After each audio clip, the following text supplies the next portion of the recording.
Muy bien, esas son las dos importantes, las dos, digamos, que tienen que uno recordar. Si se han dado cuenta, por las características de las lesiones, por la evolución, lo que les van a preguntar más es la fiebre botonosa. Y siempre les van a mencionar que hay una lesión en el lugar de inoculación, ¿ya? Diferencien bien eso. Sin embargo, había otra, la fiebre Q, ¿no? Que también es producida por Rickettsia, ¿ya?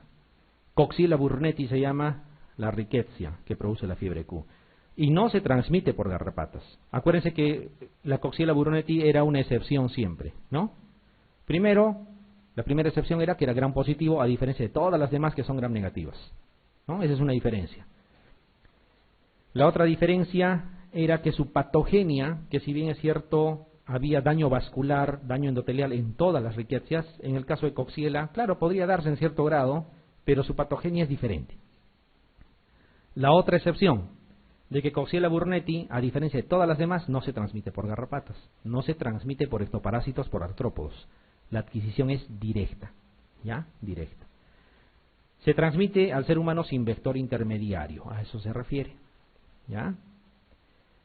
Tiene que haber un contacto directo de la persona que se va a enfermar, obviamente, ¿ya? Con el huésped natural, habitual, que normalmente son animales de granja, como están viendo, vacas, ovejas, cabras, qué sé yo. Entonces puede haber personas que también se dediquen a trabajar con cueros de animales. Ese tipo de personas también están expuestas a adquirir Coxiella burnetii, ¿ya? Ingresa por vía inhalatoria. Por vía inhalatoria. Es por eso que Coxiella burnetii también lo usan como arma de bioterrorismo, ¿no? Por la facilidad como uno puede adquirir. En el momento entonces, esas personas, por ejemplo, que se dedican a manipular cuero de animales, en el momento que están haciendo su trabajo habitual, pueden inhalar, ¿ya? Pueden inhalar e infectarse con Coxiella burnetii. Va a haber en su clínica entonces dos fases, importante acordarse, la fase aguda y la fase crónica. La fase aguda, ustedes mismos dense cuenta, ¿qué pasa si yo inhalo algo y me infecto? ¿Dónde podría yo desarrollar un cuadro infeccioso? A nivel de vías respiratorias. Es por eso que la neumonía por Coxiella burnetii es la clínica de la fase aguda. O sea, en forma aguda, ¿qué te puede dar? Neumonía. Es un cuadro neumónico, ¿ya? Es un cuadro neumónico. Y en el tiempo, cuando pasa bastante tiempo, décadas a veces, ¿no? Puede manifestarse la fase crónica. Y la fase crónica es una endocarditis, ¿ya? Endocarditis. Fíjense, aquí no hay fiebres manchadas, aquí no hay lesiones de inoculación, porque no hay inoculación, ¿ya? Aquí no va a haber fiebre con rash cutáneo, no va a haber fiebre con exantema. ¿Ya? Aquí es básicamente un cuadro neumónico al inicio y que posteriormente puede hacer endocarditis en la fase crónica, ¿ya? Muy bien, así es la cosa, ¿ya? Así es la cosa. Esas dos cosas hay que tenerlo presente. Entonces, fíjense, puede producir neumonías con diferentes cuadros radiológicos. Pueden ser neumonías que imiten a la neumonía estreptocócica, así con bordes bien delimitados que afectan segmentos o lóbulos, ¿ya? Que parece una neumonía típica con broncograma aéreo, con crepitantes, con matidez a la percusión, o sea, igualito como en una neumonía común y corriente, ¿ya? Puede hacer a veces neumonías basales, ¿ya? Como están viendo. Neumonías basales que nos haga sospechar a veces en aspiración, qué sé yo, ¿ya? Pero en realidad es Coxiella burnetii. A veces apicales, que uno podría pensar como está en ápices y siempre tenemos esa relación con la TB, sospechar en TB. Claro, y estaría bien que sospechemos en TB también, ¿ya? Pero no siempre es, ¿ya? O a veces simplemente delimitar como tractos fibrosos, como imitando a un pulmón secuelar, ¿ya? En un paciente que no tiene mayor antecedente, entonces esas cosas nos debes sospechar. O sea, el cuadro clínico de neumonía se traduce radiológicamente en muchas alternativas, no tiene un patrón radiológico establecido. ¿Con qué se va a tratar la fase aguda? Con doxiciclina también, ¿ya? Con doxiciclina. Doxiciclina es una buena alternativa entonces para dar tratamiento. Y lastimosamente los que llegan a hacer la fase crónica van a hacer una endocarditis que va a afectar válvulas, ¿ya? y esta afectación valvular va a traducirse muchas veces en necesidad de recambio. ¿Ya? Acuérdense que como no crece en medios habituales, son esas típicas endocarditis que tienen hemocultivo negativo y sigue saliendo negativo y esperan 10 días y 20 días y un mes y sigue negativo y negativo, ¿no? Entonces, en ese tipo de situaciones también hay que sospechar. Uno podría serológicamente, en un paciente que tiene endocarditis, pedir serología contra Coxiella burnetii y decir, puede ser, ¿ya? Puede ser. Y si fuese así, la idea, aparte de dar doxiciclina, que es una terapia muy prolongada, doxiciclina por vena se necesita, ¿ya? Endovenoso. La otra alternativa es el recambio valvular, ¿ya? La otra alternativa es el recambio valvular. Entonces, ¿cómo hacemos el diagnóstico? ¿Ya? ¿Cómo hacemos el diagnóstico? Miren, cuando ¿se acuerdan que hay una fase aguda y una fase crónica? La fase aguda, neumónica, la fase crónica, endocarditis. Así estamos plenamente de acuerdo, ¿ya? Uno podría relacionar y decir fase aguda y fase crónica. Entonces le puedo llamar fase 1 y fase 2. ¿Está bien? Podría ser. Entonces, si mi lógica me dice, si hay una fase aguda, que le puedo llamar también fase 1, y hay una fase crónica que le puedo llamar fase 2, entonces, ¿qué anticuerpos pediré? En la fase aguda pediré anticuerpos contra la fase 1. Uno podría pensar eso, ¿no? Y en la fase crónica, que también se llama fase 2, podría pedir anticuerpos contra la fase 2. Ya, esa vuestra lógica, crúcenla. O sea, en palabras simples, para la fase aguda tienen que pedir anticuerpos contra la fase 2, o sea, para la neumonía. Y para la endocarditis, que es la fase crónica, anticuerpos contra la fase 1. ¿Ya? ¿Se entiende? De esa forma es como se hace el diagnóstico. Así se llama el nombre del examen. Al final son anticuerpos. Tengo un paciente que trabaja con cueros de animales, que es veterinario de repente, y que hace una neumonía. Yo sospecho en fiebre Q, o sea, una neumonía por fiebre Q o por Coxiella burnetii.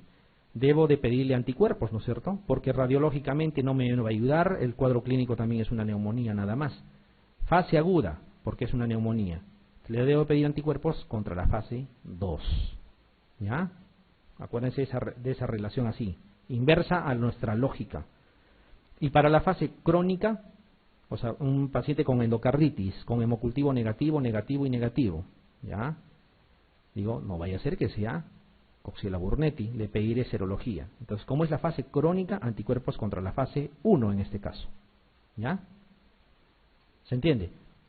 Por ahí vamos a encontrar una pregunta de ese tipo. Ahora, ¿que hay titulación? Sí, hay titulación. ¿Ya? Un punto de corte de anticuerpos mayor a 1/200 se dice que ya es positivo. Puede ser mucho más también, ¿ya? Puede ser mucho más. ¿Tenemos fiebre Q en el Perú o no? Porque de repente estamos hablando algo que no vamos a ver nunca. La respuesta es sí, ¿eh? Tenemos fiebre Q en el Perú.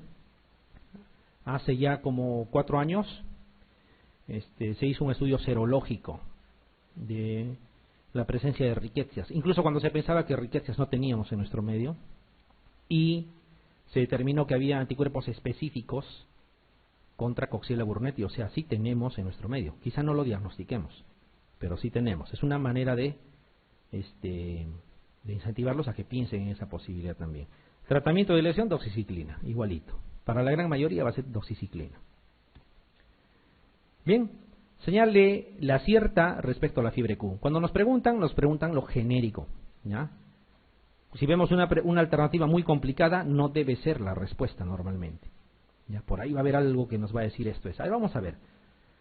Se transmite por inhalación de partículas contaminadas. ¿Qué opinan? ¿Sí o no? Fiebre Q. ¿O es por garrapatas? Este tipo de riqueza no se transmite por garrapatas. Es por vía inhalatoria. Por eso es que produce neumonía al inicio, lo habíamos comentado. Muy bien. Sin embargo, vamos a ver lo demás. Hasta ahí eso sería cierto o no. Pero vamos a ver. Dice, los hemocultivos son positivos en la fase inicial. La mancha negra se observa en el 60% de los casos. Eso era para otro tipo de riqueza. El exantema suele afectar palmas y plantas. ¿Hay exantema? No. El tratamiento de elección es gentamicina. Tampoco.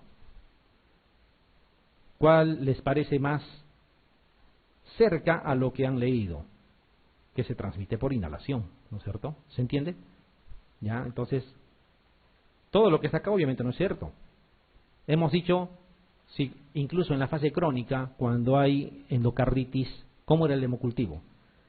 Persistentemente negativo, hemocultivo negativo y negativo y negativo. ¿Ya? Entonces los hemocultivos no pueden ser positivos tan fácilmente.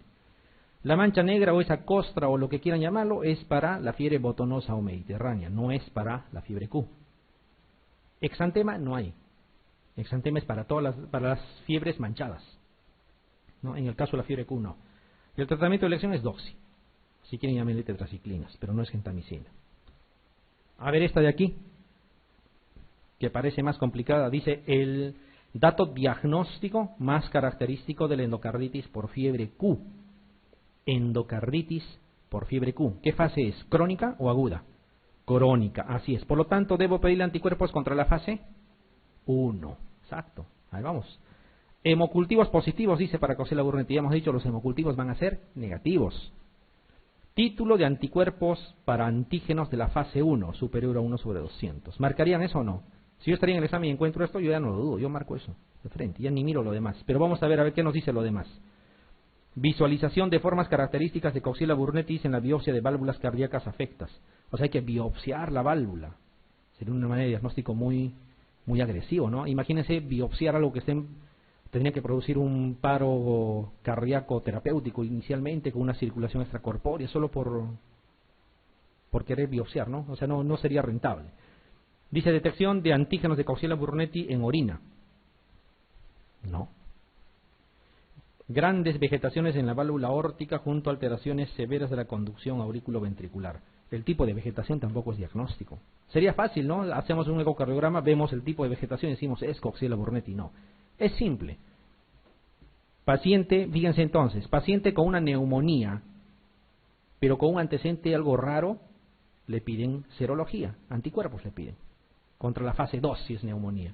Paciente con endocarditis, con hemocultivo negativo, no sé, con algo que les haga sospechar de fiebre Q, ¿ya? Le piden serología de anticuerpos contra la fase 1 ya también. Y eso es lo que han hecho acá. La respuesta sería, no sé si están de acuerdo, título de anticuerpos para antígenos de la fase 1 superior a 1/200. ¿Estamos de acuerdo? Perfecto. Muy bien, entonces existe una fiebre botonosa o mediterránea que se diferencia de la fiebre de las montañas rocosas porque tiene su lugar de inoculación una costra. Evoluciona de una manera benigna, a diferencia de la fiebre de las montañas rocosas que puede matar al paciente. En ambos casos, terapia empírica, doxiciclina. La fiebre botonosa puede no requerir tratamiento. Perfecto.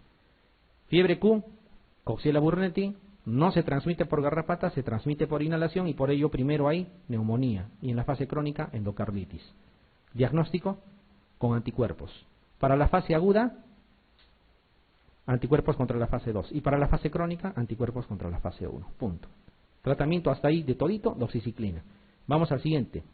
Había un tifus endémico y había un tifus epidémico. Hay que diferenciarlo, ¿ya? Hay que diferenciarlo. Hay una forma más o menos de relacionar, pero vamos a ver. Rickettsia tifi es el encargado, la riqueza que nos va a ocasionar este tipo de problema. Su distribución obviamente es mundial porque tiene que ver con roedores que están con una distribución mundial también, ratas hay en todo lado, ¿no? El vector es la pulga de la rata, ¿ya? Esta pulga de la rata, ya vamos a ver luego también, tiene que ver con otra patología importante en humanos, con la peste, ¿no? Pero vamos a ver. Dentro de este tipo de Rickettsia, o sea, hay una variedad importante, y lo estamos mencionando porque es lo que tenemos en nuestro medio en más cuantía, Rickettsia felis, ¿ya? Los gatos tienen ectoparásitos y esos ectoparásitos de los gatos también lo pueden transmitir, ¿ya? Entonces, hay que tener en cuenta que un tifus murino, que si bien es cierto tiene que ver con pulgas de ratas, puede haber una variedad muy parecida, o el cuadro clínico prácticamente es el mismo, ¿ya? Y va a ser producida por otro tipo de Rickettsia, que en nuestro medio es Rickettsia felis. Es el que más abunda en nuestro medio, el que más se ha detectado, ¿ya? Y está en relación al contacto con gatos, ¿ya? Gatos que tienen ectoparásitos, obviamente. ¿Cómo se va a manifestar? Igualito, no hay diferencia, hay fiebre, hay malestar, hay cefalea, hay mialgias, ¿ya? Hay exantema, ¿ya? ¿Y el tratamiento cuál será? Igualito hay que dar doxiciclina, ¿ya? Igualito hay que dar doxiciclina. Es una enfermedad benigna. Benigna no significa que uno va a pasar la piola, o sea, benigna significa que probablemente no te va a matar, pero igual produce morbilidad, ¿no? Igualito, miren, muy parecido al cuadro clínico de las otras riquecias, ¿ya? Malestar general, fiebre, escalofríos, ¿no? Artromialgias, puede haber un rash, ¿ya? Pero aquí la cosa es un poco más, digamos, limitada respecto a las otras dos clásicas que son la fiebre botonosa y la fiebre de las montañas rocosas. En esas dos sí o sí se afecta palmas y plantas. Acá puede afectarse. O sea, si no encuentran afectación de palmas y plantas, no digan no es. Podría ser, ¿ya? Podría ser. Claro, hay afectación, pero no es como en los dos primeros casos al 100%. Miren que sin tratamiento, en 7 a 10 días, en una semana, un poquito más, se va a autolimitar solo. Pero ocasionalmente puede ser mortal. Entonces, por eso ocasionalmente, ¿qué preferimos hacer? Dar tratamiento. Obvio, no vamos a ver, investigaremos en qué grupo está de los que se salvan solos o de los que se mueren y lo dejamos sin nada, ¿no? Entonces hay que darle tratamiento.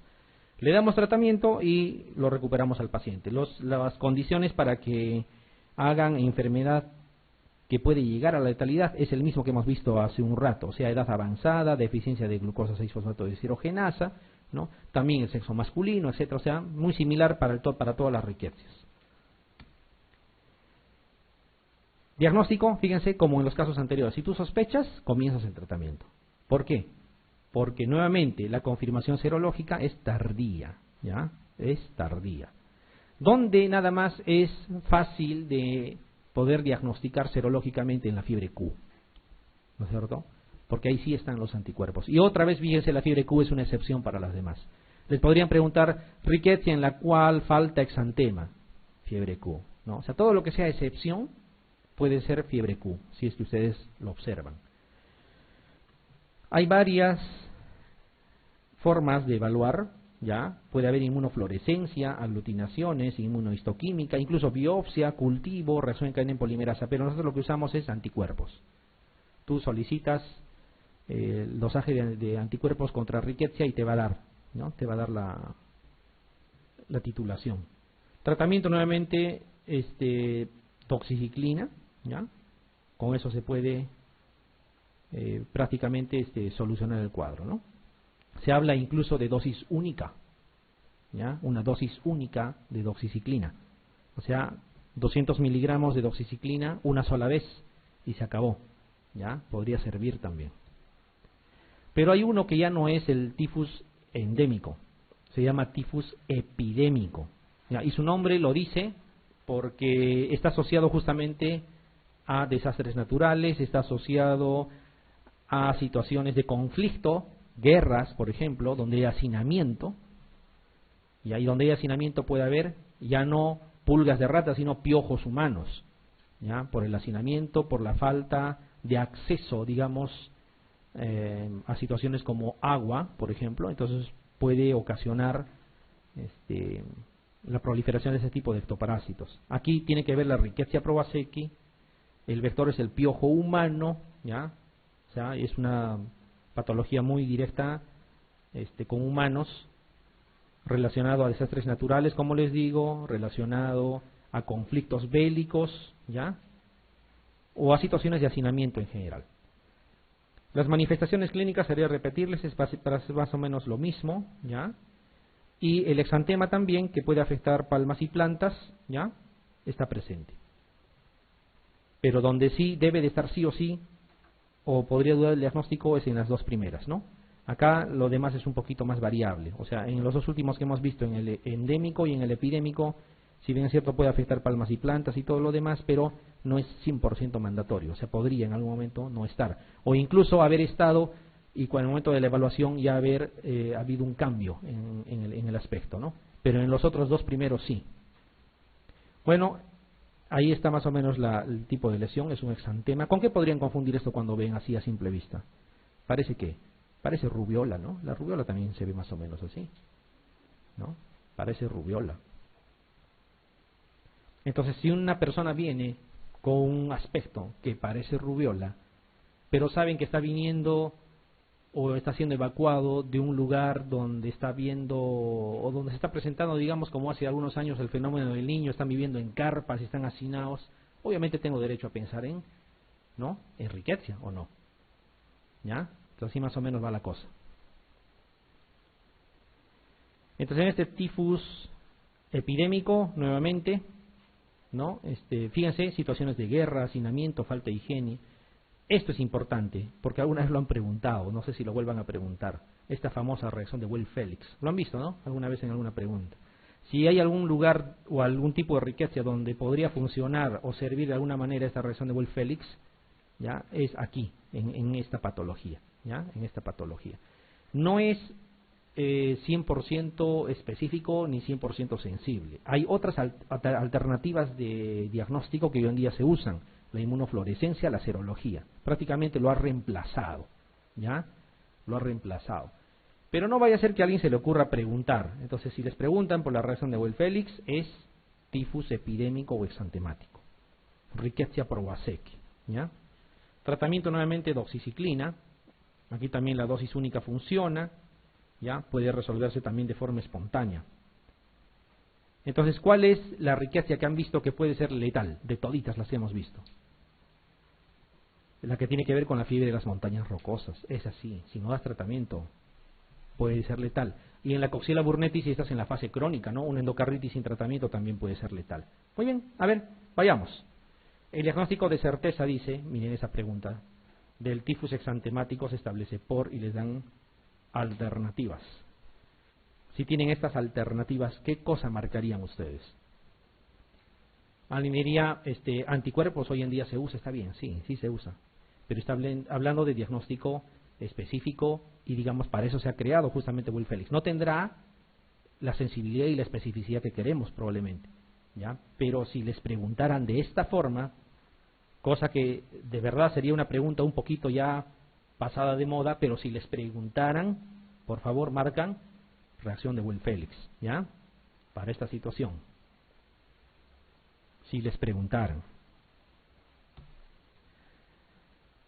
Y esta es una forma de tifus epidémico o exantemático, ¿ya? Solamente para que el nombre nomás por ahí les puede sonar y para que se acuerden. ¿Qué es lo que sucede? Que la persona que tiene el tifus exantemático, como saben que se resuelve espontáneamente, lo puede resolver espontáneamente. Pero al cabo de años, por situaciones que puedan inmunosuprimir a la persona, incluso por estrés excesivo, puede reaparecer la clínica, sin necesidad de estar en una situación, digamos, como la que inicialmente estaba para que pueda adquirir la patología. Entonces, esta reactivación del tifus epidémico o exantemático, ya se llama así como ese nombre, enfermedad de Brier-César, ya, solamente para tenerlo como referencia. Es una forma de reactivación del tifus epidémico, esto de aquí, ¿ya? No se diga más.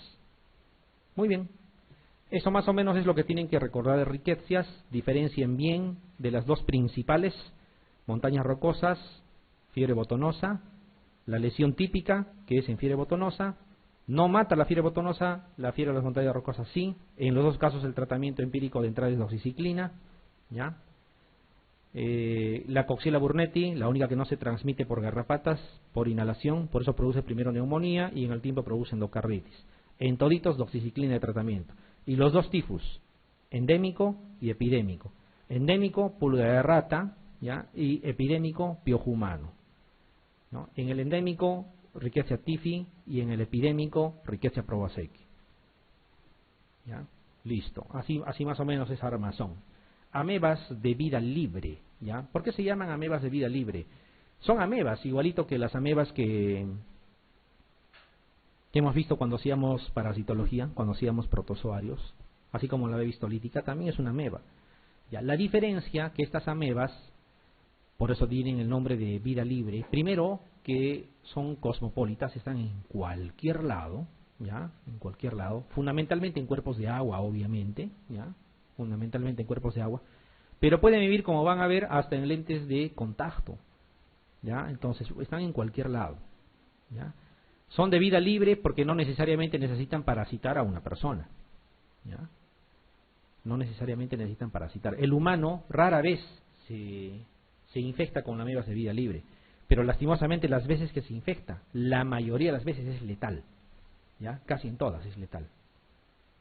Entonces eso hay que tener presente. Entre infección en humanos poco frecuente, a menudo con un resultado mortal.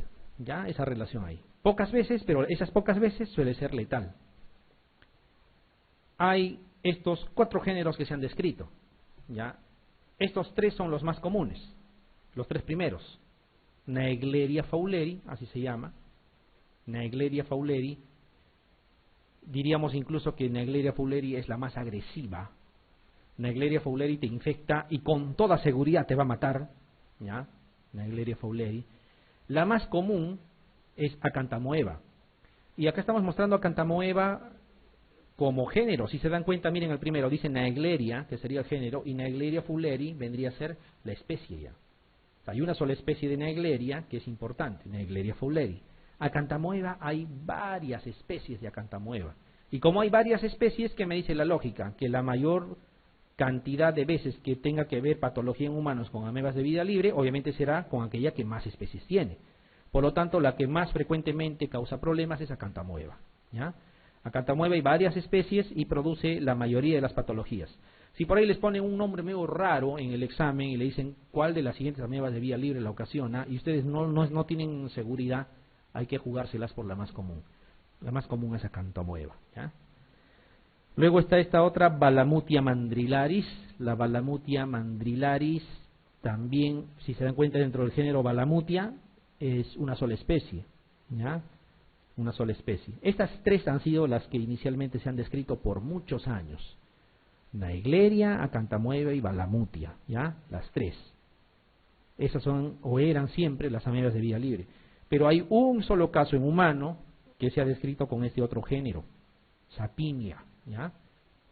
Y como así sea un solo caso en el mundo, pero está correctamente descrito y demostrado y comprobado, se ha incluido como una 4ª posibilidad cuando hablamos de amebas de vida libre. Ya no tiene trascendencia. Alguien me dirá, ¿y de qué tenemos de tener cuidado? No, pues hay un solo caso en el mundo. ¿Ya? En cambio estos de acá sí. Ya, es como que les dijera, hay un nuevo Plasmodium, pero hay un solo caso en el planeta que se ha reportado, o sea, no tendría trascendencia comparado con Vivax, Falciparum o Malariae, ¿no es cierto? Es más o menos así. Ya, pero sí hay que considerarlo como una 4ª posibilidad. Naegleria, Acanthamoeba y Balamutia, fundamentalmente. ¿Ya? ¿Qué más? Fíjense, carecen de vectores transmisores, obvio. No necesitan a nadie para invadir, para agredir, para infectar a personas o incluso para matarlas. No hay estados de portadores humanos, o sea, no puede haber una persona que sea portador de ameba de vida libre. No hay. Si ingresa a su organismo, le va a causar infección. ¿Se entiende? Ya. Poca relación entre las condiciones de salubridad y transmisión, o sea, no hay que yo visito una piscina de lujo y por lo tanto estoy libre. No, esa relación que para otras cosas sí podría servir, aquí no funciona tanto. ¿Ya? O sea, no hay una relación, digamos, entre cuán higiénico sea el sitio donde está el cuerpo de agua con la posibilidad de que exista o no la ameba de vida libre, porque la ameba está en cualquier lugar. Es una situación del azar. ¿Ya? Es una situación del azar. Estos son los síndromes que va a producir la meningoencefalitis amebiana primaria. ¿Ya? Hace poquito hemos estado viendo en el internet siempre colocan cosas que están descritas hace 500 años como una novedad, ¿no es cierto? Que es la ameba come cerebro, no sé, ahí está viendo. Incluso en periódicos disque serios estaban mostrando. ¿Ya? Las amebas de vida libre siempre han existido. ¿Ya? La encefalitis amebiana granulomatosa es el otro. ¿Ya? La amebiasis granulomatosa diseminada, ¿ya? Y la queratitis amebiana. ¿Ya? Son 4 síndromes que hay que acordarse. ¿Ya? Estos 4 son los que pueden producir. La meningoencefalitis amebiana primaria se va a ver fundamentalmente en las personas que practican natación. No les digo que practicar natación sea sinónimo de que van a tener una ameba de vida libre, no, sino que las veces que se reportan normalmente tienen ese denominador común. ¿Ya? ¿Por qué? Porque justamente se exponen, ¿ya? A cuerpos de agua. ¿Ya? La encefalitis amebiana granulomatosa, a diferencia de la anterior, se afecta básicamente parénquima. ¿Ya? Meningoencefalitis, su nombre lo dice, es una meningitis también, ¿no? Esta amebiasis granulomatosa diseminada te afecta a cualquier parte del organismo. Normalmente se confunden con, entre comillas, hongos. O sea, la persona cuando acude, si es que viene por sus propios medios, es una persona que ha pasado por varios consultorios donde en todo sitio le han dicho, eso es una tiña. Y como es una tiña le han dado tratamiento. Y es más, si no te dijera eso, probablemente tú también harías lo mismo, porque parece una tiña. ¿Ya? Parece una tiña al inicio. ¿Ya? Solo que el hecho de que te dice que ya ha pasado por 20 lugares y ha tomado todos los tipos de tratamiento y sigue aumentando de tamaño, te hace dudar. ¿Ya? Que si no te diera ese dato, tú le dijeras es una tiña, porque sí se parece una tiña. ¿Ya? Puede afectar extremidades, a veces afecta órganos hasta internos, ¿ya? Por eso se llama amebiasis granulomatosa diseminada, ¿ya? Diseminada. Y la queratitis amebiana, que está en relación al uso de lentes de contacto, ¿ya? Fundamentalmente. Personas que usan lentes de contacto, en ese colirio que le echan para colocarse el lente de contacto, a veces lo coloniza la ameba libre y ese contacto permanente hace que uno tenga queratitis. El problema es que después de la queratitis puede pasar a un cuadro más importante, a una encefalitis amebiana granulomatosa, por ejemplo, como punto de partida y luego avanza. ¿Cuál es el problema de las amebas de vida libre? Vamos a ser claros, que no hay tratamiento. No existe tratamiento específico. Se ha intentado tratar con todo, ¿ya? Con anfotericin, se ha utilizado rifampicina asociado a otras, ¿no? A otros medicamentos, otros fármacos, miltelfosine que se usa para leishmaniosis visceral, es un quimioterápico, con cierto éxito más o menos se ha logrado controlar en algunos casos, ¿ya? Pero no 100% de éxito ninguno, incluso el quirúrgico, ¿ya? Entonces estas amebas, como decíamos, están en cuerpos de agua fundamentalmente, ¿ya? Atraviesa fosas nasales fácil, la lámina cribosa del esmoides y ya se metió al sistema nervioso central. ¿Ya? Y va a producir obviamente o una meningoencefalitis o una encefalitis, dependiendo incluso de la especie, ¿ya? Se va a reproducir y por vía hematógena puede afectar varios órganos y sistemas también. Y la mayoría de las veces, como les decía, termina con el fallecimiento del paciente. Entonces miren, hay varias, estos solamente son muestras, por ejemplo aquí son trofozoitos, acuérdense, cuando hablábamos de amebas había dos formas, quiste y trofozoito, ¿no? El trofozoito es la forma que causa daño, la forma patógena, aquí no va a ser la excepción. Trofozoitos en Naegleria fowleri y en tejido cerebral, o sea este es tejido cerebral y miren se metió ahí, Naegleria fowleri. Denle tratamiento, no hay tratamiento, no hay que dar. Podemos intentar cualquier cosa, pero no hay un tratamiento 100% exitoso, ¿ya? Lo mismo aquí, en este caso ya es un quiste de Acanthamoeba, ¿ya? Que está en tejido o aislado, perdón, está teñido con hematocilina y eosina, ¿ya? Y pueden notar de que se puede aislar en forma de quiste, que sería la forma infectante, o puede estar en forma de trofozoito, que vendría a ser la forma, digamos, patógena. Entonces, cuando vemos nosotros Acanthamoeba, normalmente no les ponen la especie, porque Acanthamoeba tiene muchas especies. Acanthamoeba es la que va a producir la mayoría de los cuadros clínicos, ¿ya? Cualquiera de esos síndromes. O esta otro quiste, ¿no? De Balamutia. Esta es la Balamutia mandrilaris, ¿ya? También está afectando acá cerebro, ¿ya?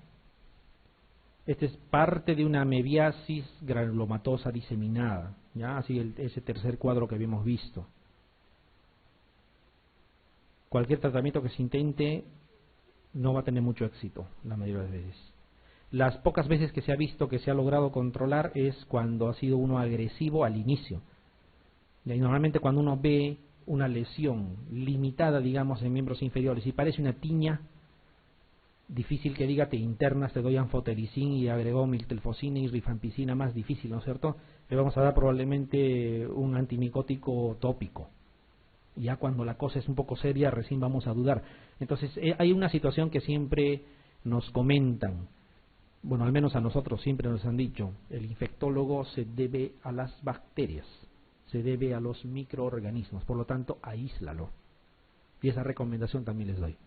O sea, si tienen una sospecha, traten de aislar el agente etiológico, traten de verificar de qué se trata. Así sea una tiña, un raspado con un KOH, que es cuestión de minutos, les puede decir, sí, pues hay hifas, por ejemplo. ¿Ya? Es hongo, pues, se acabó. Y si no es, podrían intentar un tratamiento más, ¿no? Más específico en todo caso. Siempre es importante tratar de aislar, ¿ya?, al agente etiológico. Miren, lo mismo aquí.